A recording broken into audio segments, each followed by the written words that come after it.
परमगुरुभ्यो नमः। परमगुरुभ्यो नमः। श्रीमदानन्दतीर्थभगवत्पादाचार्यगुरुभ्यो नमः। हनुमद्भीममध्वान्तर्गतरामकृष्णवेदव्यासात्मक लक्ष्मी हयग्रीवाय नमः। हरिः ओं हरिः ओं हरिः ओं। यं ब्रह्मा वरुणेन्द्ररुद्रमरुतः स्तुन्वन्ति दिव्यैस्तवैः वेदैः साङ्गपदक्रमोपनिषदैः गायन्ति यं सामगाः ध्यानावस्थिततद्गतेन मनसा पश्यन्ति यं योगिनो यस्यान्तं न विदुःसुरासुरगणाः देवाय तस्मै नमः। सृष्ट्यस्थित्यप्ययेह निदिहितमो बन्धमोक्षाश्च यस्मादस्य श्रीब्रह्मरुद्र प्रभृतिसुरनरद्वीषशत्रुरात्मकस्य विष्णो व्यस्ताः समस्ताः सकलगुणनिधिः सर्वदोषौ व्यपेतः पूर्णानन्दाव्ययो यः गुरुरपि परमश्चिन्तयेतं महान्तम् जन्माद्यस्येतुन्मयादितरतश्चात्येष्वविघ्नस्वराट् तेने ब्रह्महृदायादिकवये मुह्यन्ति यं सूरयः तेजो वारिमृदां यथा विनिमयो यत्र त्रिसर्गो मृषा धाम्ना स्वेन सदा निरस्तकुहकं सत्यं परं धीमहि। धर्मप्रोज्झितकैतवोऽत्र परमो निर्मत्सराणां सतां वेद्यं वास्तवमत्र वस्तु शिवदं तापत्रयोन्मूलनम्। श्रीमद्भागवते महामुनिकृते किं वा परैरीश्वरः सद्यो हृद्यते कृतिभिः शुश्रूषिभिस्तक्षणात् निगमकल्पतरोर्गलितं फलं शुकमुखातमृतद्रवसंयुतं पिबत भागवतं रसमालयं मुहुरहो रसिकाः भुवि भावुकाः यं प्रौरजन्तमनपेतमपेतकृत्यं द्वैपायनो विरहकातुर आजुहाव पुत्रेति तन्मयतया तरवोऽपि नेदुः तं सर्वभूतहृदयं मुनिमानतोऽस्मि। बुद्धिर्बलं यशोधैर्यं निर्भयत्वमरोगता जाड्यं वाक्पटुत्वं च हनुमस्मरणात् भवेत्। भवत्यदनुभावादेडमूकोऽपि वाग्मी जडमतिरपि जन्तुः जायते प्राज्ञमूलिः सकलवचनचेतो देवता भारती सा मम वचसि निधत्तां सन्निधिं मानसे च। आपादमूलिपर्यन्तं गुरूणाम् आकृतिं स्मरेत् तेन विघ्नाः प्रणश्यन्ति सिद्ध्यन्ति च मनोरथाः। सत्याभिज्ञकराब्जोत्थान् पञ्चाशद्वर्षपूजकान् सत्यप्रमोदतीर्थार्यान् नौमि न्यायसुधारतान्। वेदेशमुनिसत्पादसेवा सम्प्राप्तवैभवान् यादवार्यान् वरसुधा टीकाकारान्वयं नुमः। पृथ्वीमण्डलमध्यस्थाः पूर्णबोधमतानुगाः वैष्णवाः विष्णुहृदयाः तान् नमस्ये गुरुन्मम। बुधैरपि सुदुर्बोधे ग्रन्थे यन्मम साहसं तत्पारयन्तु निपुणाः गुरुपादरजकणाः। लौकिकफललक्षणामृतदोहिनीं गुरुवनुग्रहरूपां तां कामधेनुमुपास्महे। शुभान् ध्यायन्ति कामान् गुरुदेवप्रसादजान् इतरान् आत्मपापोत्थान् तेषां विद्या फलिष्यति। समाश्रयेत् गुरुं भक्त्या महाविश्वासपूर्वकं निक्षिपेत् सर्वभारांश्च गुरोः श्रीपादपङ्कजे। हरिः ओं हरिः ओं हरिः ओं। ಸ್ವಸ್ತ್ಯಸ್ತು ಸತಾಂ ಅಶೇಷ ಸನ್ಮಂಗಲಾನಿ ಭವಂತು ಶ್ಲೋಕೈಕ ಶ್ರವಣ ಪಠನ ಮಾತ್ರೇಣ ವಕ್ತುಶ್ಚಕ್ಷೋತ್ರೂಣಾಂ ನಿಖಿಲ ಕಲಿಕೃತ ಕಲ್ಮಷಾಪನೋದನ ಪಟುತರೆ ಪುರುಷಾರ್ಥಾದ್ಯ ಕಿಲಾರ್ಥ ಸಾಧನೀಭೂತೆ ಶ್ರೀಮದ್ಭಾಗವತೆ ಪ್ರಥಮ ಸ್ಕಂದೇ ಅದ್ಯ ಕಥಾ ಪ್ರಸಕ್ತೌ ಸತಿ ಪೂರ್ವ ಕಿಂಚಿತ್ ಪ್ರಸಕ್ತ ಪ್ರಮೇಯಾನುವಾದಃ ಹರಿ ಓಂ ಹರಿ ಓಂ ಹರಿ ಓಂ.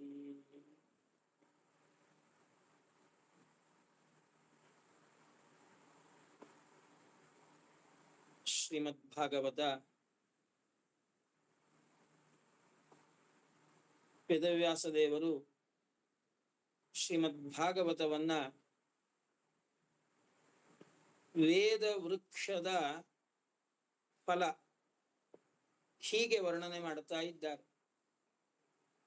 ಒಂದು ದೊಡ್ಡ ಮಾವಿನ ಮರ, ಆ ಮಾವಿನ ಮರದಲ್ಲಿ ಚಿಗುರು ಎಲೆಗಳಿರ್ತದೆ, ದೊಡ್ಡ ದೊಡ್ಡ ಎಲೆಗಳಿರ್ತದೆ.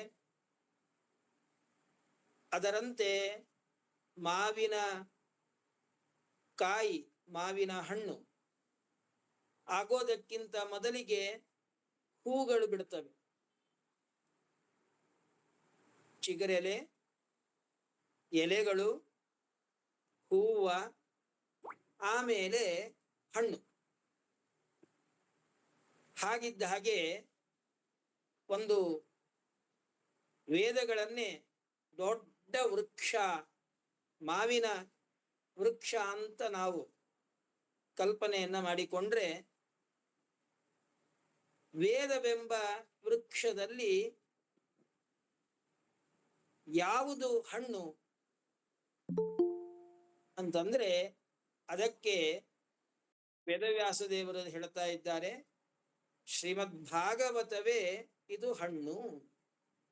ನಿಗಮ ಕಲ್ಪತರೋರ್ಗಲಿತಂ ಫಲಂ.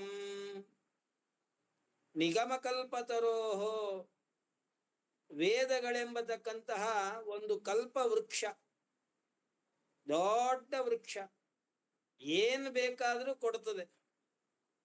ಕೇವಲ ಮಾವಿನ ಮರ ಮಾವಿನ ಹಣ್ಣನ್ನ ಮಾತ್ರ ಕೊಡ್ತದೆ. ಆದರೆ ಈ ಕಲ್ಪ ವೃಕ್ಷ ಏನಿದೆಯಲ್ಲ ಎಲ್ಲವನ್ನೂ ಕೊಡುತ್ತದೆ. ಈ ಕಲ್ಪ ವೃಕ್ಷಕ್ಕೆ ಫಲ, ಹಣ್ಣು ಏನು ಅಂತಂದ್ರೆ ಅದು ಶ್ರೀಮದ್ಭಾಗವತ. ಕೆಲವೊಮ್ಮೊಮ್ಮೆ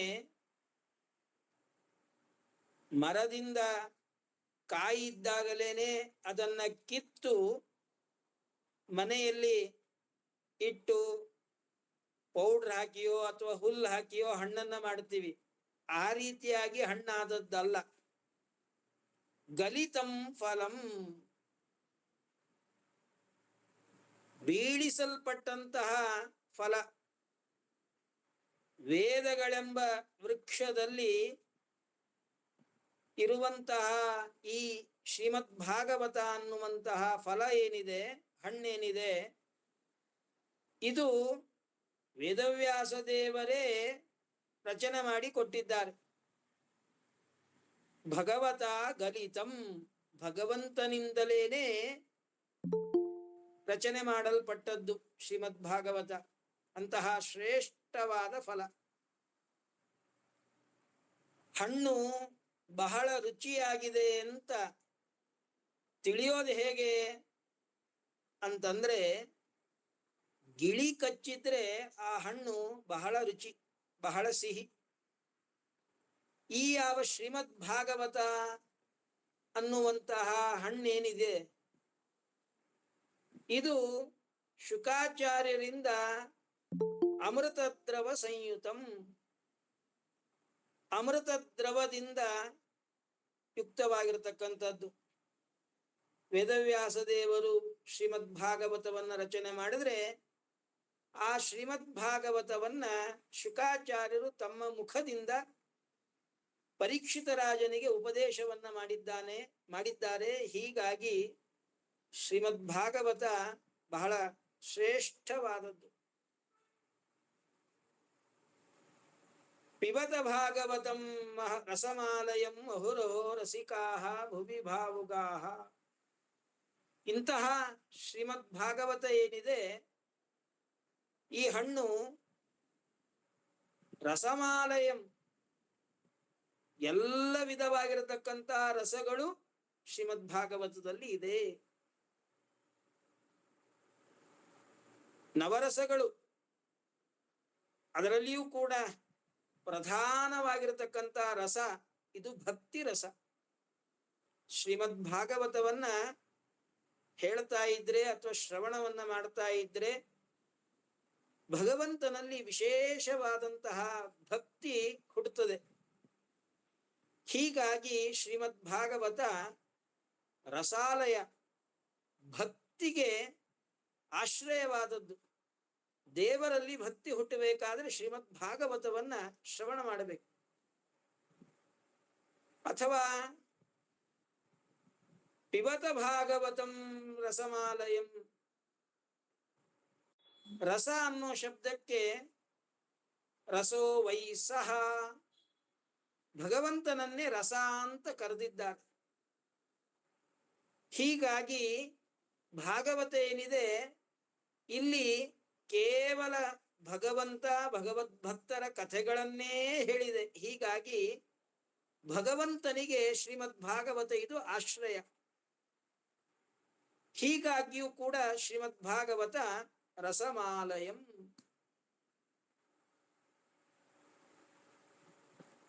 ಇಂತಹ ಶ್ರೀಮದ್ ಭಾಗವತವನ್ನ ಯಾರು ಭಗವಂತನಲ್ಲಿ ಭಕ್ತಿ ಮಾಡಬೇಕು, ವಿಶೇಷವಾಗಿ ಭಗವಂತನ ಅನುಗ್ರಹವಾಗಬೇಕು ಅಂತ ಅಪೇಕ್ಷೆ ಇದೆ, ಅಂತಹ ಭಾವುಕರಾಗಿರ್ತಕ್ಕಂತಹ ಭಕ್ತಿಯುಕ್ತರಾಗಿರ್ತಕ್ಕಂತಹ ಎಲ್ಲ ಸಜ್ಜನರು ಮಹುರಹೋ ರಸಿಕಾಹ ಭುವಿ ಭಾವುಗಾಹ ಪುನಃ ಪುನಃ ಶ್ರೀಮದ್ ಭಾಗವತವನ್ನ ಪಿಬತ, ಪಾನವನ್ನ ಮಾಡಿರಿ.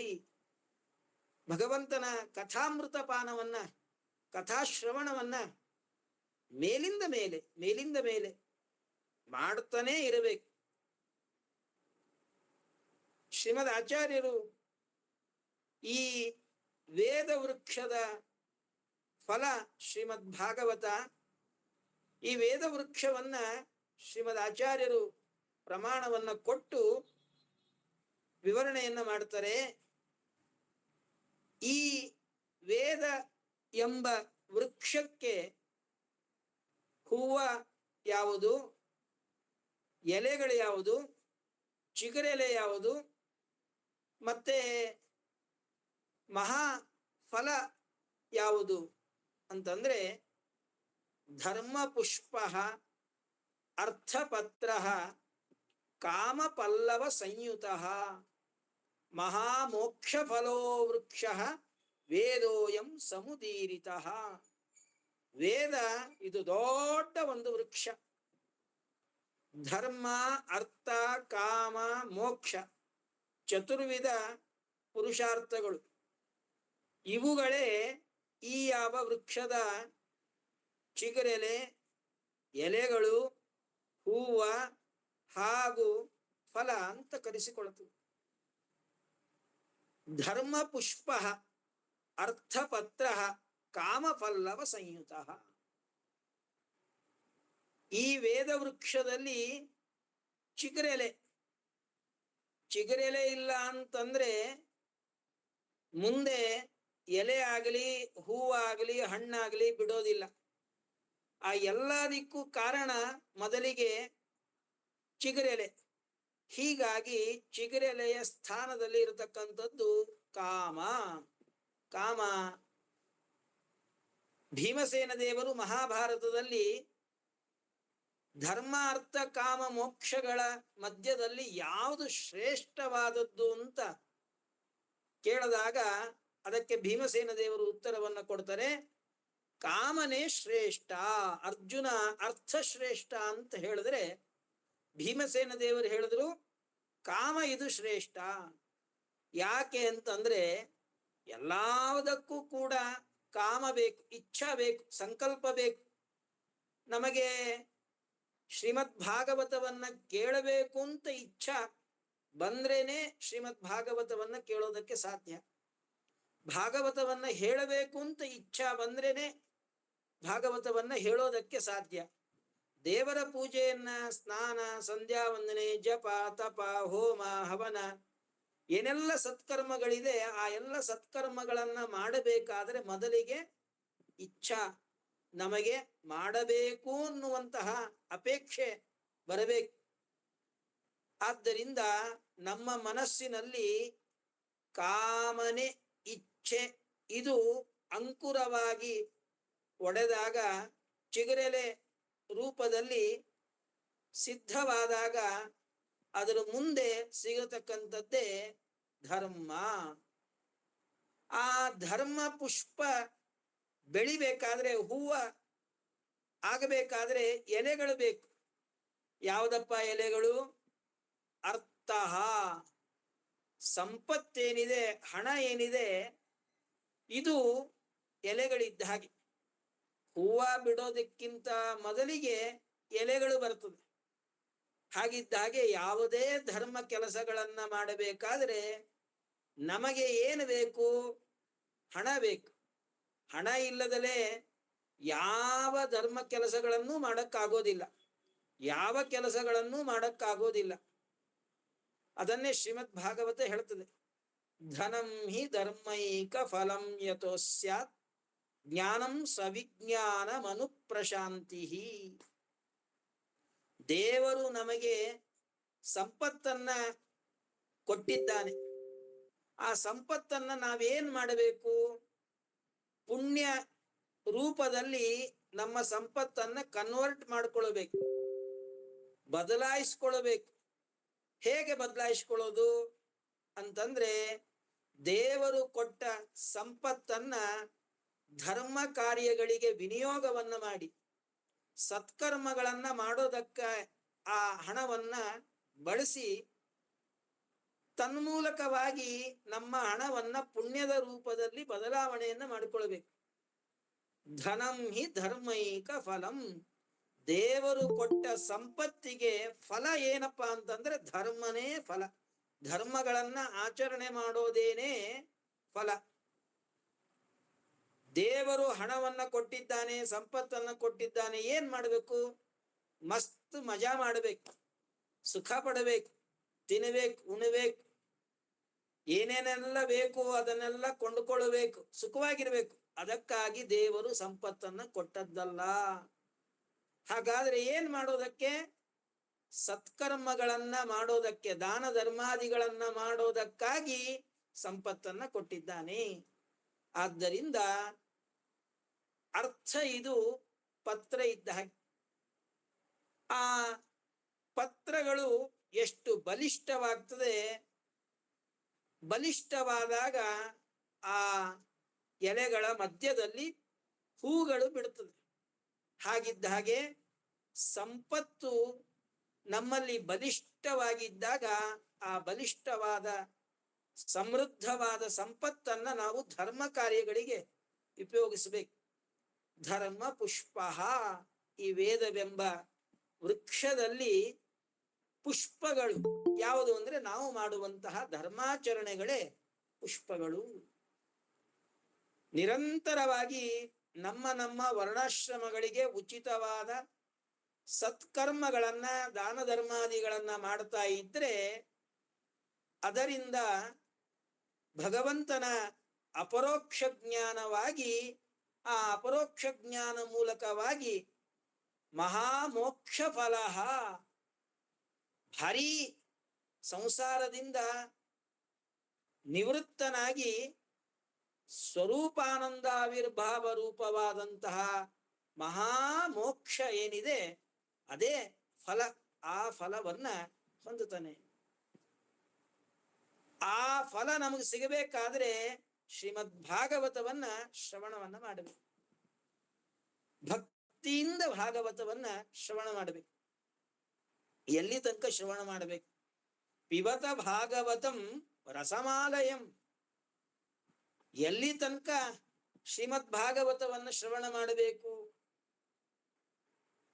1 ಗಂಟೆ ಶ್ರೀಮದ್ ಭಾಗವತವನ್ನು ಶ್ರವಣ ಮಾಡಬೇಕು, ಅಥವಾ 1 ವಾರ ಸಪ್ತಾಹ ಕ್ರಮದಲ್ಲಿ ಭಾಗವತವನ್ನು ಶ್ರವಣ ಮಾಡಬೇಕು, ಒಂದು ಜನ್ಮ ಭಾಗವತವನ್ನು ಶ್ರವಣ ಮಾಡಬೇಕು, ಅಥವಾ 7 ಜನ್ಮ ಭಾಗವತವನ್ನು ಶ್ರವಣ ಮಾಡಬೇಕು.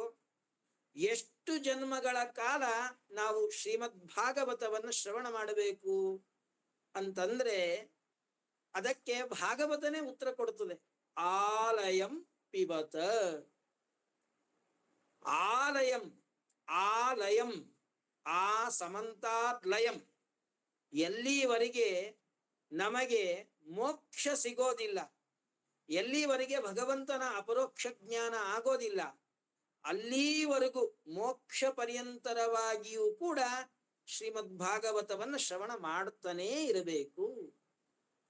ಹಾಗಾದ್ರೆ ಪರೀಕ್ಷಿತ ರಾಜ 7 ದಿವಸ ಭಾಗವತವನ್ನು ಶ್ರವಣ ಮಾಡಿದ್ನಲ್ಲ, ಅಥವಾ ಲೋಕದಲ್ಲಿ ಶ್ರೀಮದ್ ಭಾಗವತವನ್ನ 7 ದಿವಸಗಳ ಕಾಲ ಸಪ್ತಾಹ ಕ್ರಮದಲ್ಲಿ ಪ್ರವಚನವನ್ನ ಮಾಡಿಸ್ತಾರೆ, ಇದು ಸರಿಯಲ್ವಾ ತಪ್ಪ ಅಂತಂದ್ರೆ ಇದು ಸರಿನೇ. ಪರೀಕ್ಷಿತ ರಾಜ ಸಪ್ತಾಹ ಯಜ್ಞ ಕ್ರಮದಲ್ಲಿಯೇನೆ ಶ್ರೀಮದ್ ಭಾಗವತವನ್ನ ಶ್ರವಣ ಮಾಡಿದ್ದು. ಹಾಗಾದ್ರೆ ನೀವು ಮೋಕ್ಷ ಆಗೋವರೆಗೂ ಜನ್ಮ ಜನ್ಮಾಂತರಗಳಲ್ಲಿಯೂ ಶ್ರೀಮದ್ ಭಾಗವತವನ್ನು ಶ್ರವಣ ಮಾಡಬೇಕು ಅಂತ ಹೇಳ್ತಿರಲ್ಲ, ಇದು ಹೇಗೆ ಅಂತಂದ್ರೆ ಎರಡೂ ಒಂದೇ ಅರ್ಥ. 7 ದಿವಸದ ಕಥೆಗಳು, 7 ದಿವಸದ ಕಥೆಗಳು ಅಂದ್ರೆ 7 ದಿವಸದ ಕಥೆಗಳು ಅಂತ ಅರ್ಥ ಅಲ್ಲ. 7 ದಿವಸದ ಕಥೆಗಳು. ನಾವು ಸಂಸಾರವನ್ನ ಬಿಟ್ಟು 7 ದಿವಸ ಎಲ್ಲಿವರೆಗೂ ಬರೋದಿಲ್ವೋ ಅಲ್ಲಿವರೆಗೂ ಕೇಳುವಂತಹ ಕಥೆ ಇದು ಶ್ರೀಮದ್ ಭಾಗವತ. ಹೀಗಾಗಿ ಆಲಯಂ, ಮೋಕ್ಷ ಎಲ್ಲಿವರೆಗೂ ಆಗೋದಿಲ್ಲ ಅಲ್ಲಿವರೆಗೂ ಶ್ರೀಮದ್ ಭಾಗವತವನ್ನು ಕೇಳಬೇಕು. ಹಾಗಾದ್ರೆ ಮೋಕ್ಷ ಆದ ಮೇಲೆ ಶ್ರೀಮದ್ ಭಾಗವತದ ಪ್ರವಚನ, ಅದನ್ನ ಹೇಳೋದು ಕೇಳೋದು ಇವನ್ನೆಲ್ಲ ಸಾಕ್ ಮಾಡಿದ್ರೆ ಮುಗೀತದ? ಇಲ್ಲ. ಮೋಕ್ಷದಲ್ಲಿಯೂ ಶ್ರೀಮದ್ ಭಾಗವತವನ್ನು ಶ್ರವಣ ಮಾಡಬೇಕು. ಅದು ಸಯೇವಾನಂದ ರೂಪಿಣಿ. ಭಾಗವತವನ್ನ ಕೇಳೋದೇ ಆನಂದ. ಭಾಗವತವನ್ನ ಕೇಳಿದ್ರಿಂದ ಪುಣ್ಯ ಬಂದು ಆ ಪುಣ್ಯದಿಂದ ಆನಂದ ಪಡೋದಲ್ಲ, ಭಾಗವತ ಶ್ರವಣವನ್ನ ಮಾಡತಕ್ಕಂಥದ್ದು, ಭಾಗವತ ಪಠನವನ್ನ ಮಾಡತಕ್ಕಂಥದ್ದು, ಪ್ರವಚನವನ್ನ ಮಾಡತಕ್ಕಂಥದ್ದು, ಇದೇ ಆನಂದ ರೂಪವಾಗ್ತದೆ ಮೋಕ್ಷದಲ್ಲಿ. ಹೀಗಾಗಿ ಶ್ರೀಮದ್ ಭಾಗವತವನ್ನ ಸಂಸಾರಾವಸ್ಥಾದಲ್ಲಿಯೂ ಮುಕ್ತನಾದ ಮೇಲೂ ಕೂಡ ಶ್ರವಣ ಮಾಡುವಂತಹ ಒಂದೇ ಒಂದು ಅದ್ಭುತವಾದ ಸಾಧನ ಇದೆ ಅಂತಂದ್ರೆ ಅದು ಶ್ರೀಮದ್ ಭಾಗವತ ಕಥಾಮೃತ ಪಾನವನ್ನ ಮಾಡತಕ್ಕಂಥದ್ದು. ನಿಗಮ ಕಲ್ಪತರೋರ್ಗಲಿತಂ ಫಲಂ ಶುಕಮುಖಾತಮೃತ ದ್ರವ ಸಂಯುತಂ ಪಿಬತ ಭಾಗವತಂ ರಸಮಾಲಯಂ ಮುಹುರಹೋ ರಸಿಕಾಃ ಭುವಿ ಬಾವುಗಾಃ. ನೈಮಿಷಾರಣ್ಯದಲ್ಲಿ ಋಷಿಗಳು ಮುನಿಗಳೆಲ್ಲರೂ ಕೂಡ ದೊಡ್ಡ ಯಜ್ಞವನ್ನ ಮಾಡ್ತಾ ಇದ್ದಾರೆ. ಅಲ್ಲಿಗೆ ಸುತಾಚಾರ್ಯರ ಆಗಮನವಾಗಿರ್ತಕ್ಕಂಥದ್ದು. ನೈಮಿಷೇ ಅನಿಮಿಷ ಕ್ಷೇತ್ರೇ ಋಷಯಃ ಶೌನಕಾದಯಃ ಸತ್ರಂ ಸ್ವರ್ಗಾಯ ಲೋಕಾಯ ಸಹಸ್ರ ಸಮಮಾಸತ. ಒಂದು ದೊಡ್ಡ ಯಾಗವನ್ನ, ಯಜ್ಞವನ್ನ ಮಾಡ್ತಾ ಇದ್ದಾರೆ. ಯಜ್ಞ ಬೇರೆ, ಸತ್ರ ಬೇರೆ. ಸ್ವರ್ಗಾಯ ಲೋಕಾಯ, ಸ್ವರ್ಗಲೋಕವನ್ನ ಉದ್ದೇಶ ಮಾಡಿಕೊಂಡು ಸ್ವರ್ಗಕ್ಕಾಗಿ, ಮೋಕ್ಷಕ್ಕಾಗಿ 1000 ವರ್ಷಗಳ ಕಾಲ ಮಾಡುವಂತಹ ದೀರ್ಘವಾದ ಸತ್ರವನ್ನ ಮಾಡ್ತಾ ಇದ್ದಾರೆ ನೈಮಿಷ ಕ್ಷೇತ್ರದಲ್ಲಿ ಶೌನಕಾದಿ ಋಷಿಗಳು. ನೈಮಿಷ ಕ್ಷೇತ್ರ ಇದು ಪರಮ ಪವಿತ್ರವಾದಂತಹ ಕ್ಷೇತ್ರ. ಶ್ರೀಮದ್ ಭಾಗವತನೇ ಹೇಳ್ತದೆ, ಅನಿಮಿಷ ಕ್ಷೇತ್ರೇ. ಎಂತಹದ್ದಪ್ಪ ಈ ನೈಮಿಷಾರಣ್ಯ, ನೈಮಿಷ ಕ್ಷೇತ್ರ ಎಂತದ್ದು ಅಂತಂದ್ರೆ ದೇವತೆಗಳ ಭೂಮಿ ಅಂತ ಹೇಳ್ತದೆ. ಅನಿಮಿಷ ಕ್ಷೇತ್ರೇ, ದೇವತೆಗಳು ವಾಸ ಮಾಡುವಂತಹ ಸ್ಥಳ ಈ ಯಾವ ನೈಮಿಷಾರಣ್ಯ. ಈ ನೈಮಿಷಾರಣ್ಯಕ್ಕೆ ನೈಮಿಷ ಕ್ಷೇತ್ರ ಅಂತ ಕರೀತಾರೆ. ಯಾಕೆ ಕರೀತಾರೆ ಅಂತಂದ್ರೆ ವ್ಯಾಖ್ಯಾನಕಾರರು ನಾನಾ ರೀತಿಯಾದ ಅರ್ಥವನ್ನ ಹೇಳ್ತಾರೆ. ನಿಮಿಷ ಅಂತ ಒಬ್ಬ ಋಷಿ ಹೆಸರು. ಆ ಋಷಿ ಈ ಯಾವ ಕ್ಷೇತ್ರದಲ್ಲಿ ತಪಸ್ಸನ್ನ ಮಾಡಿ ಸಿದ್ಧಿಯನ್ನ ಪಡೆದ. ಹೀಗಾಗಿ ಈ ಕ್ಷೇತ್ರಕ್ಕೆ ನೈಮಿಷ ಕ್ಷೇತ್ರ ಅಂತ ಬಂದಿದೆ. ಅಥವಾ ನಿಮಿಷ ಅಂತ ಹೇಳಿ ಒಂದು ಜಾತಿಯ ಹಣ್ಣು, ಋಷಿಗಳಿಂದ ಭೋಜ್ಯವಾಗಿರತಕ್ಕಂಥ, ಋಷಿ ಮುನಿಗಳು ತಿನ್ನೋದಕ್ಕೆ ಯೋಗ್ಯವಾಗಿರತಕ್ಕಂತಹ ನಿಮಿಷ ಅನ್ನುವಂತಹ ಹಣ್ಣು. ಅಂತಹ ಹಣ್ಣನ್ನ ಬಿಡುವಂತಹ ಸಾವಿರಾರು ವೃಕ್ಷಗಳು ಈ ನೈಮಿಷಾರಣ್ಯದಲ್ಲಿ ಇದೆ. ಹೀಗಾಗಿ ಈ ಕ್ಷೇತ್ರವನ್ನ ನೈಮಿಷ ಕ್ಷೇತ್ರ ಅಂತ ಕರೀತಾ ಇದ್ದಾರೆ. ದೇವತೆಗಳೆಲ್ಲ, ಋಷಿಗಳು ಮುನಿಗಳು, ಇವರಿಗೆಲ್ಲ ದೈತ್ಯರು ತೊಂದರೆಯನ್ನ ಕೊಡ್ತಾ ಇದ್ರು. ಆಗ ಋಷಿಗಳು ಮುನಿಗಳು ದೇವತೆಗಳು ಎಲ್ಲರೂ ಕೂಡ ಭಗವಂತನಲ್ಲಿ ಪ್ರಾರ್ಥನೆಯನ್ನ ಮಾಡಿದ್ದಾರೆ. ದೈತ್ಯರನ್ನ ಸಂಹಾರ ಮಾಡಬೇಕು ಸ್ವಾಮಿ. ಆವಾಗ ಭಗವಂತ ತಾನು ಸುದರ್ಶನ ಚಕ್ರವನ್ನ ಪ್ರಯೋಗ ಮಾಡಿದ್ದಾನೆ. ವಿಷ್ಣು ಚಕ್ರದಿಂದ ಕೇವಲ ಒಂದು ನಿಮಿಷ ಮಾತ್ರದಲ್ಲಿಯೇನೆ ಎಲ್ಲಾ ದಾನವರನ್ನ, ಎಲ್ಲಾ ದೈತ್ಯರನ್ನ ಸಂಹಾರ ಮಾಡಿದ. ಒಂದು ನಿಮೇಷ ರೆಪ್ಪೆ ಮುಚ್ಚಿ ತೆಗೆಯುವಷ್ಟರೊಳಗೆ ಎಲ್ಲ ದೈತ್ಯರನ್ನ ಸಂಹಾರ ಮಾಡಿದ್ದಕ್ಕಾಗಿ ಆ ಕ್ಷೇತ್ರಕ್ಕೆ ನೈಮಿಷ ಕ್ಷೇತ್ರ ಅಂತ ಹೇಳಿ ನಾಮಕರಣವನ್ನ ಮಾಡಿದ್ದಾರೆ ಋಷಿಗಳು ಮುನಿಗಳು. ಅಂತಹ ಪರಮ ಪವಿತ್ರವಾಗಿರತಕ್ಕಂತಹ ದೇವತೆಗಳ ವಾಸಭೂಮಿಯಾದಂತಹ ಆ ನೈಮಿಷಾರಣ್ಯದಲ್ಲಿ ಶೌನಕಾದಿ ಋಷಿಗಳು 1000 ವರ್ಷಗಳ ಕಾಲ ಮಾಡುವಂತಹ ದೀರ್ಘಕಾಲೀನವಾದ ಯಜ್ಞವನ್ನ ಮಾಡ್ತಾ ಇದ್ದಾರೆ. ಆ ಸಂದರ್ಭದಲ್ಲಿ ಅಲ್ಲಿಗೆ ಸೂತಾಚಾರ್ಯರ ಆಗಮನವಾಗಿದೆ. ತ ಏಕದಾತು ಮುನಯಃ ಪ್ರಾತರ್ಹೃತ ಹುತಾಶನಾಃ ಸತ್ಕೃತಂ ಸೂತಮಾಸೀನಂ ಪ್ರಪ್ರಚ್ಯುಹು ಇದಮಾದೃತಾಃ. ಆ ಎಲ್ಲ ಶೌನಕಾದಿ ಋಷಿಗಳು ಪ್ರಾತಃ ಕಾಲದಲ್ಲಿ ಎದ್ದು ಸ್ನಾನ ಸಂಧ್ಯಾ ವಂದನ ಜಪ ನಿತ್ಯದಲ್ಲಿಯೂ ಮಾಡಬೇಕಾಗಿರತಕ್ಕಂತಹ ಕರ್ಮಗಳೇನಿದೆ ಅದನ್ನೆಲ್ಲವನ್ನು ಕೂಡ ಮಾಡಿ ಪ್ರಾತಃ ಕಾಲದ ಹೋಮಾದಿಗಳನ್ನೆಲ್ಲ ಮಾಡಿದ್ದಾರೆ. ಆ ಯಜ್ಞಕ್ಕೆ, ಆ ಸತ್ರಕ್ಕೆ ಆಗಮಿಸಿರತಕ್ಕಂತಹ ಸೂತಾಚಾರ್ಯರಿಗೆ ಯೋಗ್ಯವಾಗಿರತಕ್ಕಂಥ ಆಸನವನ್ನ ಕೊಟ್ಟು, ಅವರಿಗೆ ಗೌರವವನ್ನ ಕೊಟ್ಟು, ಅವರಲ್ಲಿ ಪ್ರಶ್ನೆಯನ್ನ ಮಾಡ್ತಾ ಇದ್ದಾರೆ, ಪ್ರಾರ್ಥನೆಯನ್ನ ಮಾಡ್ತಾ ಇದ್ದಾರೆ. 6 ಪ್ರಶ್ನೆಗಳನ್ನ ಮಾಡಿದ್ದಾರೆ ಶೌನಕಾದಿಗಳು ಸೂತಾಚಾರ್ಯರ ಬಳಿ. ಋಷಯಃ ಊಚುಹು ತ್ವಯಾ ಖಲು ಪುರಾಣಾನಿ ಸೇತಿಹಾಸಾನಿ ಚಾನಘ ಆಖ್ಯಾತಾನಿ ಅಪಿ ಅಧೀತಾನಿ ಧರ್ಮಶಾಸ್ತ್ರಾಣಿ ತಾನ್ಯುತ. ಸ್ವಾಮಿ, ಇವೆಲ್ಲ ಪುರಾಣಗಳನ್ನ, ಇತಿಹಾಸವನ್ನ ಎಲ್ಲವನ್ನೂ ಕೂಡ ಅಧ್ಯಯನವನ್ನ ಮಾಡಿದ್ದೀರಿ, ಅವೆಲ್ಲವನ್ನೂ ಕೂಡ ವ್ಯಾಖ್ಯಾನ ಮಾಡಿದ್ದೀರಿ. ಧರ್ಮಶಾಸ್ತ್ರವನ್ನ ಅಧ್ಯಯನವನ್ನ ಮಾಡಿ ಅದನ್ನು ವ್ಯಾಖ್ಯಾನವನ್ನ ಮಾಡಿದ್ದೀರಿ. ತತ್ರ ತತ್ರಾಂಜಸಾಯುಷ್ಮಾನ್ ಭವತಾ ಯದ್ವಿನಿಶ್ಚಿತಂ ಪುಂಸಾಂ ಏಕಾಂತತಃ ಶ್ರೇಯಃ ತನ್ನ ಶಂಸಿತುಮರ್ಹಸಿ. ಹೀಗಾಗಿ ನಿಮಗೆ ಎಲ್ಲದರ ಜ್ಞಾನ ಇದೆ. ಇಂತಹ ಶಾಸ್ತ್ರವನ್ನ ಅಧ್ಯಯನ ಮಾಡಿಲ್ಲ ಅಂತಿಲ್ಲ, ಎಲ್ಲವನ್ನೂ ಅಧ್ಯಯನ ಮಾಡಿದ್ದೀರಿ. ಎಲ್ಲವನ್ನೂ ಕೂಡ ವಿಮರ್ಶೆಯನ್ನ ಮಾಡಿ ಚೆನ್ನಾಗಿ ಅದನ್ನ ತಿಳಿದಿದ್ದೀರಿ, ವ್ಯಾಖ್ಯಾನವನ್ನ ಮಾಡಿದ್ದೀರಿ. ಹೀಗಾಗಿ ನಮ್ಮದು ಒಂದು ಪ್ರಶ್ನೆ ಇದೆ. ಮೊಟ್ಟ ಮೊದಲಿಗೆ ನಾವು ಕೇಳಬೇಕಾದಂತಹ ಪ್ರಶ್ನೆ, ಪುಂಸಾಂ ಏಕಾಂತತ ಶ್ರೇಯ ತನ್ನ ಶಂಸಿತುಮರ್ಹಸಿ.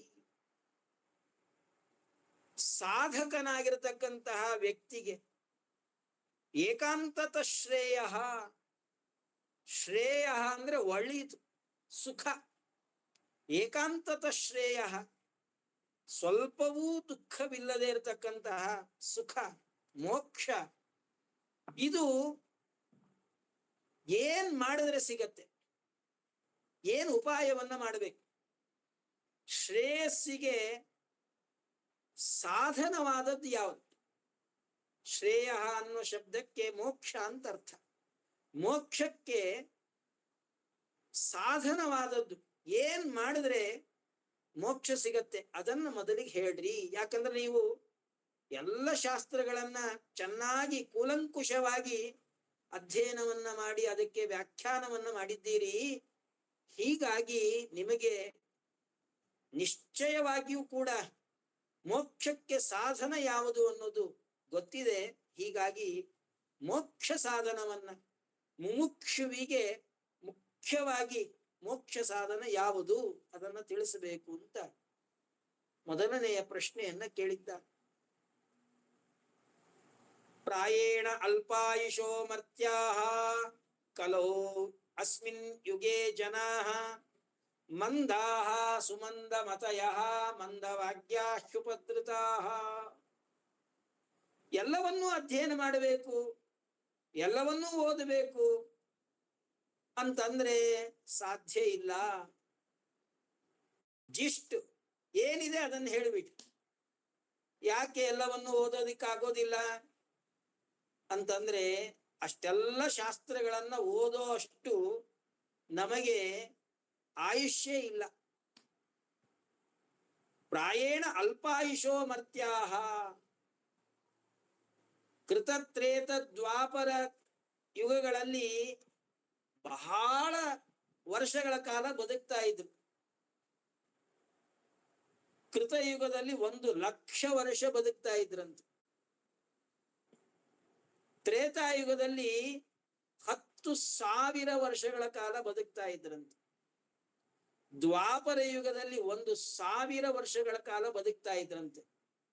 ಕಲಿಯುಗದಲ್ಲಿ 120 ವರ್ಷಗಳ ಕಾಲ ಮನುಷ್ಯನ ಆಯುರ್ಮಾನ. ಎಷ್ಟು ಕಡಿಮೆ ಆಯ್ತು ನೋಡ್ರಿ. 1,00,000 ವರ್ಷಗಳಲ್ಲಿ 120 ವರ್ಷ ಎಲ್ಲಿ? ಅದು ಕೂಡ 120 ವರ್ಷ ಬದುಕೋದಿಲ್ಲ. ಈಗ ಆಹಾರದಲ್ಲಿ ದೋಷ ಇದೆ, ಆಹಾರ ವಿಹಾರಗಳಲ್ಲಿ ದೋಷ ಇದೆ. ನಾವು ತಿನ್ನೋ ಆಹಾರ ಸರಿ ಇಲ್ಲ, ನಾವು ಮಾಡುವಂತಹ ಜೀವನ ಸರಿ ಇಲ್ಲ, ಜೀವನದ ಶೈಲಿ ಸರಿ ಇಲ್ಲ.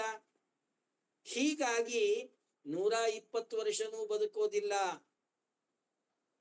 70-80 ವರ್ಷಕ್ಕೆ ಮನುಷ್ಯನ ಆಯುರ್ಮಾನ ಈಗ ಇಳಿದಿದೆ. ಇನ್ನೂ ಸ್ವಲ್ಪ ಹೋಗ್ತಾ ಹೋಗ್ತಾ 50 ವರ್ಷ. ಇಷ್ಟು ಅಲ್ಪವಾದಂತಹ ಆಯುಷ್ಯನಲ್ಲಿ, ಇಷ್ಟು ಅಲ್ಪವಾದ ಕಾಲದಲ್ಲಿ ಎಲ್ಲಾ ಶಾಸ್ತ್ರಗಳ ಅಧ್ಯಯನವನ್ನ ಮಾಡ್ತೀವಿ ಅನ್ನೋದು ಬಹಳ ದುರ್ಲಭ, ಅಸಾಧ್ಯವಾದಂತಹ ಕೆಲಸ. ಪ್ರಾಯೇಣ ಅಲ್ಪಾಯುಷೋ ಮರ್ತ್ಯಾಹ. ಎಲ್ಲರೂ ಕೂಡ 70-80 ವರ್ಷ ಅಷ್ಟೇ ಬದುಕ್ತಾರೆ ಅಂತೇನಲ್ಲ. ಕೆಲವರು 100 ವರ್ಷನೂ ಬದುಕಿರಬಹುದು. ಆದರೆ ಆ 100 ವರ್ಷನೂ ಕೂಡ ಸಾಲೋದಿಲ್ಲ ಎಲ್ಲವನ್ನೂ ಅಧ್ಯಯನ ಮಾಡೋದಕ್ಕಾಗಿ. ಕಲೋ ಅಸ್ಮಿನ್ ಯುಗೆ ಜನಾಃ ಮಂದಾಃ. ಅಷ್ಟೇ ಅಲ್ಲದಲೇ ಮಂದರು, ಅಲಸಿಗಳು, ಆಲಸ್ಯವುಳ್ಳವರು, ಯಾವುದಕ್ಕೂ ಕೂಡ ಉತ್ಸಾಹನೇ ಇಲ್ಲ, ಚಟುವಟಿಕೆ ಇಲ್ಲ. ನಾಳೆ ಮಾಡೋಣ, ಇಷ್ಟು ಬೇಗನೆ ಯಾಕೆ? ಸ್ನಾನ, ಸಂಧ್ಯಾ ವಂದನೆ, ಮಡಿ ಮೈಲಿಗೆ, ಉಪವಾಸ ಇತ್ಯಾದಿಗಳೆಲ್ಲ ಮಾಡಬೇಕು. ಸ್ವಲ್ಪ ವಯಸ್ಸಾಗಲಿ, 60 ವರ್ಷ ಆಗ್ಲಿ, ರಿಟೈರ್ಡ್ ಆದ್ಮೇಲೆ ಎಲ್ಲವನ್ನೂ ಮಾಡೋಣ ಅಂತ ನಾವು ಅನ್ಕೊಳ್ತಾ ಇರ್ತೀವಿ. ಆಲಸ್ಯ. ನಾಳೆ ಮಾಡೋ ಕೆಲಸವನ್ನ ಇವತ್ತು ಮಾಡಬೇಕಂತ, ಇವತ್ತು ಮಾಡೋ ಕೆಲಸವನ್ನ ಈಗ ಮಾಡಬೇಕಂತ. ಕಾಲ ಹೋಗಿಬಿಡುತ್ತದೆ. ಮಂದಾಹ ಬಹಳ ಆಲಸ್ಯ ಉಳ್ಳವರು. ಹೋಗಲಪ್ಪ, ಯಾವಾಗ ಪುಸ್ತಕವನ್ನ ಹಿಡಿತರಿಯೋ, ಶಾಸ್ತ್ರ ಗ್ರಂಥಗಳನ್ನ ಹಿಡಿತರಿಯೋ, ಆವಾಗನಾದ್ರೂ ಕೂಡ ಭಾರಿ ಬುದ್ಧಿವಂತರು. ಒಂದ್ಸಲಿ ಹೇಳಿದ ತಕ್ಷಣ ತಲೆ ಒಳಗೆ ಹೋಗ್ತದೆ ಅಂತಂದ್ರೆ ಸಾಧ್ಯ ಇಲ್ಲ. ಸುಮಂದ ಮತಯಃ, ಬುದ್ಧಿನೂ ಅಷ್ಟು ಚುರುಕಾಗಿಲ್ಲ ನಮ್ಮದು. ಋಷಿಗಳು, ಮುನಿಗಳು, ಮಂತ್ರದ್ರಷ್ಟರು, ದೇವತೆಗಳು, ಅವರ ಜ್ಞಾನ ಶಕ್ತಿಯಷ್ಟು ಹಿರಿದಾದದ್ದು. ನಮ್ಮ ಜ್ಞಾನ ಅಷ್ಟೇ ಕಡಿಮೆ ಆದದ್ದು. ಬುದ್ಧಿ ಚುರುಕಾಗಿಲ್ಲ. ಮಂದಭಾಗ್ಯಾಹ, ಎಲ್ಲ ಇದೆ, ಆದರೆ ದೈವ ಇಲ್ಲ. ಓದಬೇಕು, ಪಾಠ ಪ್ರವಚನವನ್ನ ಮಾಡಬೇಕು, ಭಾಗವತಾದಿ ಸತ್ಶಾಸ್ತ್ರಗಳ ಶ್ರವಣ ಮಾಡಬೇಕು ಅಂತ ನಮಗೇನೋ ಅಪೇಕ್ಷೆ ಇದೆ. ಆದರೆ ಏನೋ ಒಂದು ವಿಘ್ನ ಬರುತ್ತದೆ, ಏನೋ ಒಂದು ತೊಂದರೆ ಬರುತ್ತದೆ. ಒಂದಲ್ಲ ಒಂದು ವಿಧವಾಗಿರತಕ್ಕಂಥ ತೊಂದರೆಗಳು. ಆಧ್ಯಾತ್ಮಿಕವಾದ ತೊಂದರೆ ಬರ್ತದೆ, ಆದಿ ದೈವಿಕವಾದ ತೊಂದರೆ ಬರ್ತದೆ, ಆದಿ ಭೌತಿಕವಾದ ಮೈಯಲ್ಲಿ ಹುಷಾರಿರೋದಿಲ್ಲ, ನೆಗಡಿ, ಕೆಮ್ಮು, ಜ್ವರ, ಅನೇಕ ವಿಧವಾಗಿರ್ತಕ್ಕಂತಹ ಭೌತಿಕವಾದ ತೊಂದರೆಗಳು ಬರ್ತದೆ. ಇಷ್ಟೆಲ್ಲಾ ಸರಿ ಇದ್ರೂ ಕೂಡ ಏನೋ ಅಚಾನಕ್ ಆಗೋದಿಲ್ಲ, ದೈವದಿಂದ ತೊಂದರೆ ಬರ್ತದೆ. ಭೂರೀಣಿ ಭೂರಿ ಕರ್ಮಾಣಿ ಶ್ರೋತವ್ಯಾನಿ ವಿಭಾಗಶಃ. ಹೀಗಾಗಿ ಆ ಎಲ್ಲ ಅಧ್ಯಯನವನ್ನು ಏನ್ ಮಾಡಬೇಕು ಅದನ್ನೆಲ್ಲವನ್ನೂ ಕೂಡ ಮಾಡಿ ಮುಗಿಸೋದಕ್ಕೆ ಸಾಧ್ಯ ಇಲ್ಲ. ಆದ್ದರಿಂದ ಅತಃ ಸಾಧೋ, ಎಲ್ಲೋ ಸುತಾಚಾರ್ಯರೇ, ಅತ್ರ ಯತ್ಸಾರಂ ಸಮುದ್ರತ್ಯ ಮನೀಷಯ ಬ್ರೂಹಿ. ನಮಗೆ ಗೊತ್ತಾಗೋದಿಲ್ಲ ಯಾವುದನ್ನ ತಿಳ್ಕೊಳ್ಬೇಕು, ಯಾವುದನ್ನ ತಿಳ್ಕೊಳ್ಬಾರ್ದು ಅಂತ ಹೇಳಿ. ಎಲ್ಲ ಶಾಸ್ತ್ರಗಳನ್ನ ಕುಲಂಕುಷವಾಗಿ ಅಧ್ಯಯನವನ್ನ ಮಾಡಿರ್ತಕ್ಕಂತಹ ನೀವು ಮಾತ್ರ ಸಮರ್ಥರು. ಯಾವುದು ಸಾರ, ಇದನ್ನ ತಿಳಿದುಕೊಳ್ಳಲೇಬೇಕು ಅಂತ ಅವಶ್ಯವಾಗಿ ತಿಳಿದುಕೊಳ್ಳಲೇಬೇಕಾಗಿರ್ತಕ್ಕಂಥ ಅಂಶ. ಸರ್ವಶಾಸ್ತ್ರಾರ್ಥ ಸಾರ ಯಾವುದು? ಎಲ್ಲ ಶಾಸ್ತ್ರಗಳನ್ನ ಯಾವುದನ್ನ ತಿಳಿದುಕೊಂಡ್ರೆ ಎಲ್ಲಾ ಶಾಸ್ತ್ರವನ್ನು ತಿಳಿದುಕೊಂಡಂಗಾಗ್ತದೆ. ಅದನ್ನ ನಮಗೆ ಹೇಳಬೇಕು ಅಂತ ಎರಡನೇ ಪ್ರಶ್ನೆಯನ್ನ ಮಾಡಿದ್ದಾರೆ. ಸರ್ವಶಾಸ್ತ್ರಾರ್ಥ ಸಾರ ಅದನ್ನ ನಮಗೆ ಹೇಳ್ರಿ. ಸೂತ ಜಾನಾಸಿ ಭದ್ರಂತೆ ಭಗವಾನ್ ಸಾತ್ವತಾಂ ಪತಿ ದೇವಕ್ಯಾಂ ವಸುದೇವಸ್ಯ ಜಾತೋ ಯಸ್ಯ ಚಿಕೀರ್ಷಯ ತನ್ನ ಶುಶ್ರೂಷುಮಾಣಾನಾಂ ಅರ್ಹಸಿ ಅಂಗ ಅನುವರ್ಣಿತುಂ. ಸಾಕ್ಷಾತ್ ಭಗವಂತ ತನಗೂ ತನ್ನ ಅವಯವಗಳಿಗೂ ತನ್ನ ರೂಪ ಗುಣ ಕ್ರಿಯೆಗಳಿಗೂ ಕಿಂಚಿತ್ತೂ ಭೇದ ಇಲ್ಲ. ನೇಹ ನಾನಾಸ್ತಿ ಕಿಂಚನ. ಇಹ ಭಗವಂತನ ರೂಪಗಳಲ್ಲಿ ಕಿಂಚನ ನಾನಾ ನಾಸ್ತಿ, ಯಾವ ವಿಧವಾಗಿರ್ತಕ್ಕಂತಹ ವೈಲಕ್ಷಣ್ಯ, ವ್ಯತ್ಯಾಸ, ಭೇದ ಇಲ್ಲ. ಎಲ್ಲವೂ ಕೂಡ ಭಗವಂತನಿಂದ ಅತ್ಯಂತ ಅಭಿನ್ನವಾದದ್ದು ಅನ್ನೋದನ್ನ ತೋರಿಸೋದಕ್ಕಾಗಿ ಭಗವಂತ ತನ್ನ ಕೃಷ್ಣ ಕೇಶವೇ ಅದು ಕೃಷ್ಣನಾಗಿ ಅವತಾರವನ್ನ ಮಾಡಿರತಕ್ಕಂಥದ್ದು. ದೇವಕ್ಯಾಂ ವಸುದೇವಸ್ಯ ಜಾತೋ ಯಸ್ಯ ಚಿಕೀರ್ಷಯ. ಸಾಕ್ಷಾತ್ ಭಗವಂತ ವಸುದೇವ ದೇವಕಿಯರಲ್ಲಿ ಕೃಷ್ಣನಾಗಿ ಅವತಾರವನ್ನ ಮಾಡಿದ್ದಾನೆ. ಆ ಭಗವಂತ ದೇವಕಿ ವಸುದೇವರಲ್ಲಿ ಕೃಷ್ಣನಾಗಿ ಯಾಕೆ ಅವತಾರವನ್ನು ಮಾಡಿದ?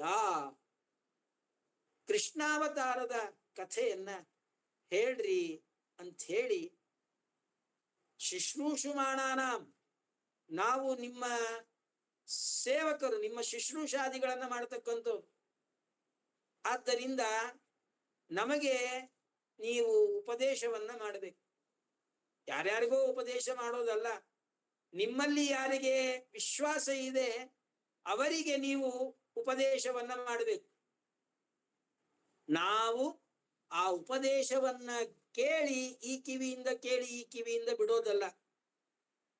ಮನಸ್ಸಿನಲ್ಲಿ ಭಗವಂತನ ಕಥೆಗಳನ್ನ ಧಾರಣೆ ಮಾಡಿ ಅದನ್ನ ಚಿಂತನೆಯನ್ನ ಮಾಡಿ ಧ್ಯಾನವನ್ನ ಮಾಡಿ ಭಗವಂತನ ಅನುಗ್ರಹವನ್ನ ಪಡೆಯುವ ಸಾಧನೆಯಲ್ಲಿ ಇರತಕ್ಕಂಥವ್ರು. ಹೀಗಾಗಿ ನಮಗೆ ಆ ಕೃಷ್ಣನ ಭಗವಂತ ದೇವಕಿಯಲ್ಲಿ ವಸುದೇವನಲ್ಲಿ ಯಾಕೆ ಅವತಾರವನ್ನ ಮಾಡಿದ್ದಾನೆ, ಕೃಷ್ಣಾವತಾರದ ಕಥೆಯನ್ನ ಹೇಳ್ರಿ ಅಂತ ಪ್ರಶ್ನೆ ಮಾಡಿದ್ದಾರೆ.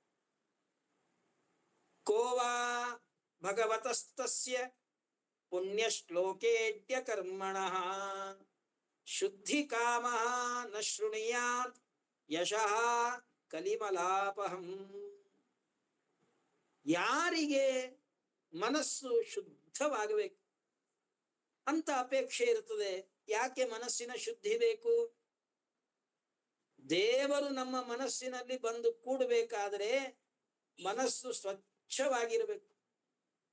ಮನಸ್ಸಿನಲ್ಲಿ ಕಾಮ, ಕ್ರೋಧ, ಲೋಭ, ಮೋಹ, ಮದ, ಮಾತ್ಸರ್ಯಗಳು ಎಲ್ಲಿವರೆಗೂ ಇರುತ್ತದೆಯೋ ಅಲ್ಲಿವರೆಗೂ ಭಗವಂತ ನಮ್ಮ ಮನಸ್ಸಿನಲ್ಲಿ ಪ್ರಾದುರ್ಭೂತನಾಗೋದಿಲ್ಲ. ದೇವರು ನಮ್ಮ ಮನಸ್ಸಿಗೆ ಬಾರದೇ ಇದ್ರೆ ಅವನನ್ನ ಧ್ಯಾನ ಮಾಡೋದಿಕ್ಕಾಗೋದಿಲ್ಲ, ಅವನನ್ನ ಉಪಾಸನೆ ಮಾಡೋಕ್ಕಾಗೋದಿಲ್ಲ. ಭಗವಂತನ ಉಪಾಸನೆಯನ್ನ ಮಾಡಬೇಕಾದ್ರೆ ವಾಸನಾಮಯವಾಗಿರತಕ್ಕಂತಹ ಭಗವಂತನ ರೂಪ ನಮ್ಮ ಮನಸ್ಸಿನಲ್ಲಿ ಬರಬೇಕು.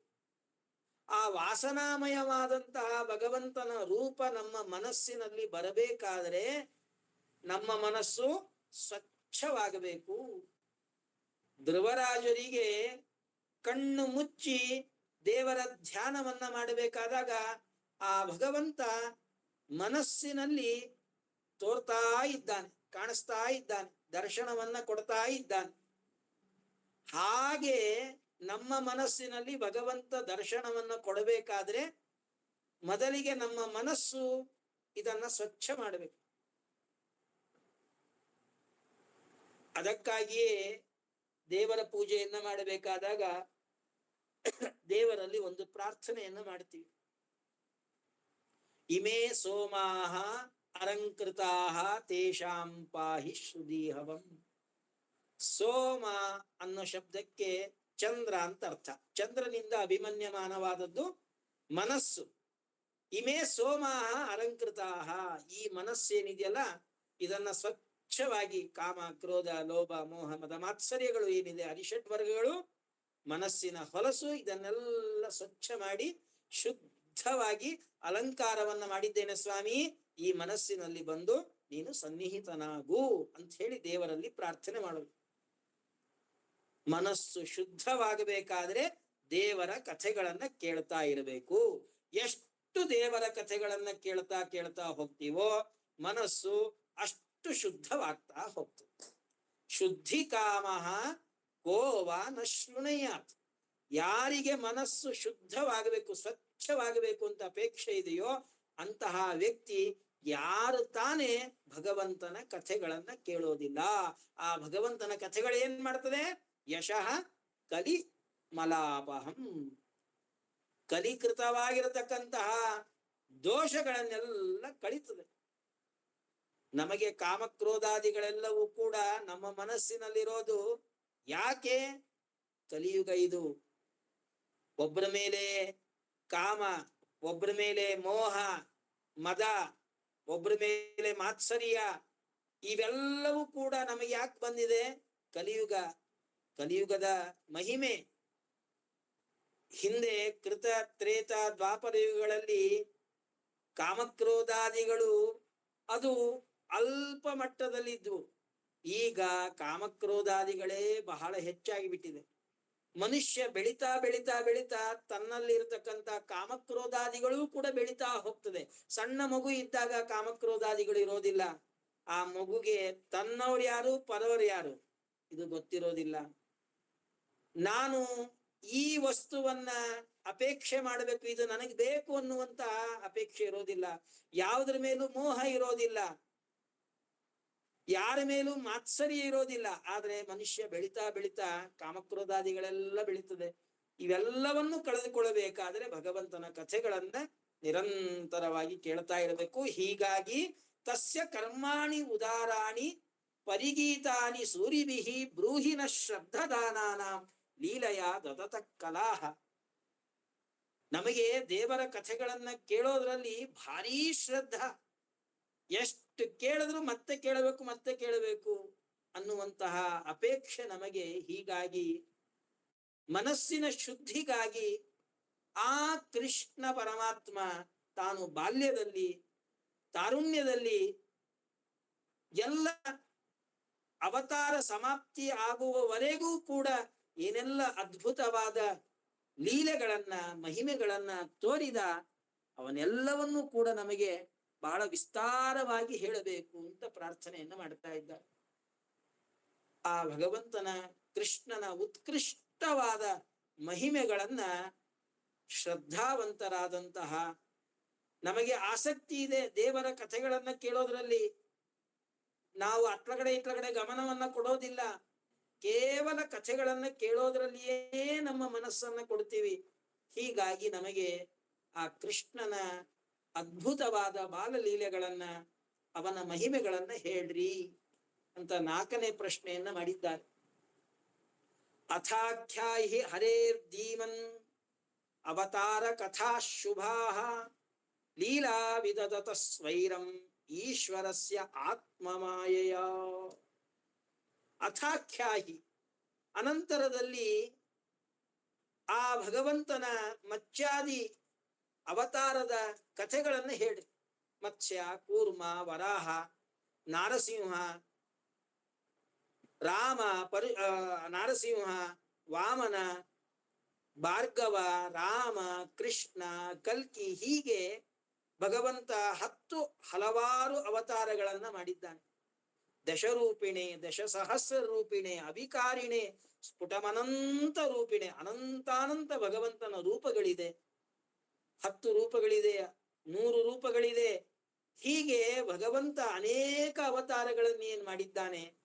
ಇವೆಲ್ಲವೂ ಕೂಡ ಯಾರೋ ಹೇಳಿ ಮಾಡಿದ ಅವತಾರಗಳಲ್ಲ. ಇದು ಸ್ವಯಂ ಭಗವಂತ ತನ್ನ ಇಚ್ಛೆಯಿಂದಲೇ, ಆತ್ಮಮಾಯೆಯ ತನ್ನ ಸ್ವರೂಪಭೂತವಾದಂತಹ ಇಚ್ಛೆಯಿಂದಲೇ ಮತ್ಸ್ಯ, ಕೂರ್ಮ, ವರಾಹಾದಿ ಅನೇಕ ರೂಪಗಳನ್ನ ಸ್ವೀಕಾರ ಮಾಡಿ ದೈತ್ಯರನ್ನ ಸಂಹಾರ ಮಾಡಿ ಸಜ್ಜನರನ್ನ ಉದ್ಧಾರ ಮಾಡಿದ್ದಾನೆ. ಹೀಗಾಗಿ ಆ ಭಗವಂತನ ಮತ್ಸ್ಯಾದಿ ಅನೇಕ ಅವತಾರಗಳ ಕಥೆಗಳನ್ನ ವಿಸ್ತಾರವಾಗಿ ಹೇಳಬೇಕು ಅಂತ 5ನೆಯ ಪ್ರಶ್ನೆಯನ್ನ ಮಾಡಿದ್ದಾರೆ. ಸರಿ, ಇಷ್ಟೆಲ್ಲ ಹೇಳಿದ ಮೇಲೆ ಮತ್ತಿನ್ನೇನು ಹೇಳಬೇಕು ಅಂತ ಕೇಳಿದಾಗ, ದೇವರ ಕಥೆಗಳನ್ನ ಎಷ್ಟು ಸಲಿ ಕೇಳಿದ್ರು ಸಾಕಾಗೋದಿಲ್ಲ, ಮನಸ್ಸಿಗೆ ತೃಪ್ತಿ ಆಗೋದಿಲ್ಲ ಅಂತಾರೆ. ಹೇಳಿದ್ದೇ ಮತ್ತೆ ಹೇಳಿದ್ರೆ ಮನುಷ್ಯನಿಗೆ ಬೇಸರ ಬರುತ್ತದೆ. ಕೇಳಿದ್ದೇ ಕೇಳೋ ಕಿಸ್ಬಾಯಿ ದಾಸ ಅಂತ ಒಂದು ಕನ್ನಡದಲ್ಲಿ ಗಾದೆ ಉಂಟು. ಕೇಳಿದ್ದನ್ನೇ ಕೇಳೋಕ್ಕೂ ಬೇಸರ ಬರ್ತದೆ, ಹೇಳಿದ್ದನ್ನೇ ಹೇಳೋದಿಕ್ಕೂ ಬೇಸರ ಬರ್ತದೆ. ಆದರೆ ಭಗವಂತನ ಕಥೆಗಳು ಹಾಗಲ್ಲ, ಭಾಗವತದ ಕಥೆಗಳು ಹಾಗಲ್ಲ. ಎಷ್ಟು ಸಲಿ ಆ ಭಾಗವತದ ಕಥೆಗಳನ್ನ ಹೇಳಿದ್ರೂ ಕೂಡ ಮತ್ತೆ ಮತ್ತೆ ಹೇಳಬೇಕು ಅಂತ ಅನಿಸತ್ತೆ. ಶ್ರೀಮದ್ ಭಾಗವತದ ಕಥೆಗಳನ್ನ ಎಷ್ಟು ಸಲಿ ಕೇಳಿದ್ರೂ ಕೂಡ ಮತ್ತೆ ಮತ್ತೆ ಶ್ರೀಮದ್ ಭಾಗವತದ ಕಥೆಗಳನ್ನ ಕೇಳಬೇಕು ಅಂತ ಅನ್ಸುತ್ತೆ. ಇದೇ ಆ ಭಾಗವತ, ಶ್ರೀಮದ್ ಭಾಗವತ ಕಥೆಯಲ್ಲಿ ಇರುವಂತಹ ಒಂದು ಮಹತ್ವ ಏನು ಅಂತಂದ್ರೆ, ಪುನಃ ಪುನಃ ಕೇಳಬೇಕು ಅಂತ ಅನಿಸೋ ಹಾಗೆ ಮಾಡ್ತದಲ್ಲ, ಅದೇ ಭಾರಿ ಮಹತ್ವ ಶ್ರೀಮದ್ ಭಾಗವತದಲ್ಲಿ ಇರ್ತಕ್ಕಂಥ. ಅದನ್ನ ಶೌನಕಾದಿಗಳು ಹೇಳ್ತಾರೆ, ದೇವರ ಕಥೆಗಳನ್ನ ಎಷ್ಟು ಸಲಿ ಕೇಳಿದ್ರು ಸಾಕು ಅಂತ ಅನಿಸೋದಿಲ್ಲ.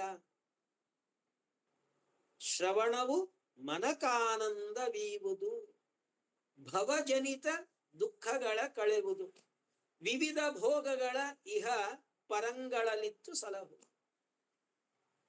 ಭಗವಂತನ ಕಥಾಶ್ರವಣ ಇದು ಮನಸ್ಸಿಗೆ ಆನಂದವನ್ನ ಕೊಡುತ್ತದೆ. ಮತ್ತೆ ಮತ್ತೆ ಕೇಳಬೇಕು ಅಂತ ಅನಿಸುತ್ತೆ. ವಯಂತು ನ ವಿತೃಪ್ಯಾಮಹ ಉತ್ತಮ ಶ್ಲೋಕ ವಿಕ್ರಮೈಹಿ. ದೇವರ ಕಥೆಗಳನ್ನ ಎಷ್ಟೇ ಕೇಳಿದ್ರು ಕೂಡ ನಮಗೆ ಸಾಕು ಅಂತ ಅನ್ನಿಸೋದಿಲ್ಲ.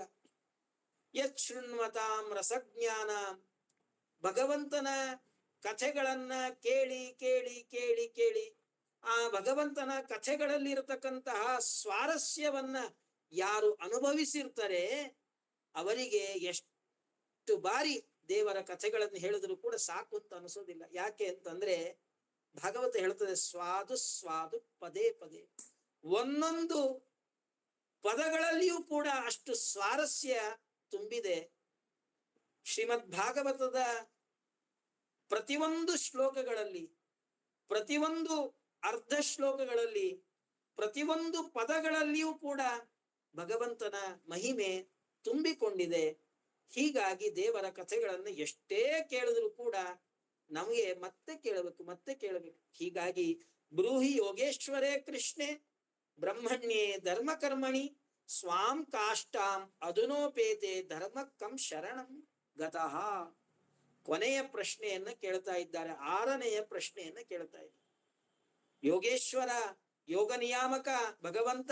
ಯೋಗ ಅನ್ನೋ ಶಬ್ದಕ್ಕೆ ಶ್ರೀಮದ್ ಆಚಾರ್ಯರು ಗೀತಾ ಭಾಷ್ಯದಲ್ಲಿ ಅರ್ಥವನ್ನು ಹೇಳಬೇಕಾದ್ರೆ ಉಪಾಯ ಅಂತ ಹೇಳಿದ್ದಾರೆ. ಎದಕ್ಕೆ ಉಪಾಯ? ಮೋಕ್ಷಕ್ಕೆ ಉಪಾಯ. ಯೋಗೇಶ್ವರ ಮೋಕ್ಷಕ್ಕೆ ಉಪಾಯ ಯಾರಪ್ಪ ಅಂತಂದ್ರೆ ಅವನೇ ಭಗವಂತ. ಭಗವಂತನ ಅನುಗ್ರಹವಾದರೆ, ಭಗವಂತನ ಅಪರೋಕ್ಷ ಜ್ಞಾನವಾದರೆ ಅದರಿಂದ ಮೋಕ್ಷ. ಹೀಗಾಗಿ ಮೋಕ್ಷಕ್ಕೆ ಸಾಧನ ಯಾರಪ್ಪ ಅಂತಂದ್ರೆ ಭಗವಂತನೇ ಸಾಧನ, ಅವನ ಅನುಗ್ರಹವೇ ಸಾಧನ. ಆದ್ದರಿಂದ ಅವನು ಯೋಗೇಶ್ವರ. ಅಥವಾ ಯೋಗೇಶ್ವರ ಅಂತಂದ್ರೆ ಅಣಿಮಾದಿ ಅಷ್ಟಸಿದ್ಧಿಗಳು, ಅದನ್ನ ಯೋಗ ಅಂತ ಕರೀತಾರೆ. ಆ ಅಣಿಮಾದಿ ಅಷ್ಟಸಿದ್ಧಿಗಳೂ ಕೂಡ ಅವೆಲ್ಲದಕ್ಕೂ ಭಗವಂತನೇ ಆಶ್ರಯ. ಆ ಎಲ್ಲ ಅಣಿಮಾದಿ ಅಷ್ಟ ಯೋಗಗಳನ್ನು ಕೂಡ ನಿಯಮನ ಮಾಡತಕ್ಕಂಥವನು ಭಗವಂತ. ಹೀಗಾಗಿ ಅವನು ಯೋಗೇಶ್ವರ. ಅಂತಹ ಯೋಗೇಶ್ವರನಾದಂತಹ ಭಗವಂತ ಕೃಷ್ಣ ತಾನು ಪರಂಧಾಮಕ್ಕೆ ಹೋದ ಮೇಲೆ ಸ್ವಾಂ ಕಾಷ್ಟಾಂ ಅಧುನೋಪೇತೆ ಧರ್ಮಕ್ಕಂ ಶರಣಂಗತಃ. ಧರ್ಮ ಯಾರನ್ನ ಆಶ್ರಯ ಮಾಡುತ್ತೆ? ಕೃಷ್ಣ ಎಲ್ಲಿವರೆಗೆ ಭೂಮಿ ಮೇಲೆ ಇದ್ದ ಅಲ್ಲಿವರೆಗೂ ಯಾರಿಗೆ ಯಾವುದೇ ಸಂಶಯಗಳು ಬಂದರೂ ಕೂಡ, ಯಾವುದೇ ಕರ್ಮಗಳನ್ನ ಧರ್ಮಗಳನ್ನ ಅನುಷ್ಠಾನ ಮಾಡುವ ವಿಷಯದಲ್ಲಿ ಸಂಶಯ ಬಂತು ಅಂತಂದ್ರೆ ಯಾರನ್ನು ಹೋಗಿ ಕೇಳ್ತಾ ಇದ್ರು? ಎಲ್ಲರೂ ಕೃಷ್ಣನನ್ನ ಹೋಗಿ ಕೇಳ್ತಾ ಇದ್ರು.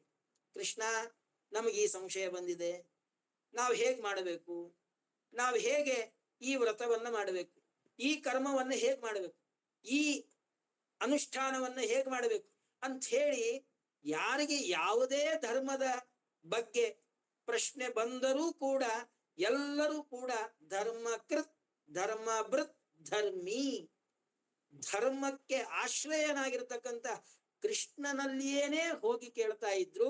ಅಂತಹ ಕೃಷ್ಣ ತಾನು ಪರಂಧಾಮಕ್ಕೆ ಹೋದ ಮೇಲೆ ಧರ್ಮಕ್ಕಂ ಶರಣಂ ಗತಃ. ಧರ್ಮ ಯಾರನ್ನ ಆಶ್ರಯ ಮಾಡಿತು? ನಮಗೇನಾದ್ರು ಸಂಶಯ ಬಂತು ಅಂತಂದ್ರೆ ನಾವು ಮಾಡುವ ಸತ್ಕರ್ಮಗಳಲ್ಲಿ, ನಾವು ಮಾಡುವ ಯಜ್ಞ ಯಾಗಾದಿಗಳಲ್ಲಿ ನಮಗೇನಾದ್ರು ಸಂಶಯ ಬಂತು ಅಂದ್ರೆ ನಾವು ಯಾರನ್ನು ಹೋಗಿ ಕೇಳಬೇಕು, ಯಾರನ್ನ ಆಶ್ರಯ ಮಾಡಬೇಕು ಅಂತಂದ್ರೆ ಅದಕ್ಕೆ ಈ 6 ಪ್ರಶ್ನೆಗಳನ್ನ ಮಾಡಿದಾಗ ಸುತಾಚಾರ್ಯರು ಈ 6 ಪ್ರಶ್ನೆಗಳಿಗೆ ಉತ್ತರ ರೂಪದಲ್ಲಿ ಇಡೀ 12 ಸ್ಕಂದ ಭಾಗವತವನ್ನ ಉಪದೇಶ ಮಾಡಿದ್ದಾರೆ ಶವನಕಾದಿಗಳಿಗೆ. ಇತಿ ಸಂಪ್ರಶ್ನ ಸಂಪೃಷ್ಟಃ ವಿಪ್ರಾಣಾಂ ರೋಮ ಹರ್ಷಣಿ ಪ್ರತಿಪೂಜ್ಯ ವಚಸ್ತೇಷಾಂ ಪ್ರವಕ್ತುಂ ಉಪಚಕ್ರಮೇ. ಒಳ್ಳೆ ಪ್ರಶ್ನೆಯನ್ನ ಮಾಡಿದ್ದಾರೆ ಶವನಕಾದಿಗಳು. ಸಂಪ್ರಶ್ನ ಸಂಪೃಷ್ಟಃ, ಪ್ರಶ್ನೆನೂ ಒಳ್ಳೆಯದು, ಪ್ರಶ್ನೆಯನ್ನ ಮಾಡಿದ ಕ್ರಮನೂ ಕೂಡ ಒಳ್ಳೆಯದು. ವೇದವ್ಯಾಸದೇವರು ಹೇಳ್ತಾರೆ, ಸಂಪ್ರಶ್ನ ಸಂಪೃಷ್ಟಃ, ಒಳ್ಳೆ ಪ್ರಶ್ನೆ ಒಳ್ಳೆ ಕ್ರಮದಲ್ಲಿ ಮಾಡಿದ್ದಾರೆ. ಅದಕ್ಕೆ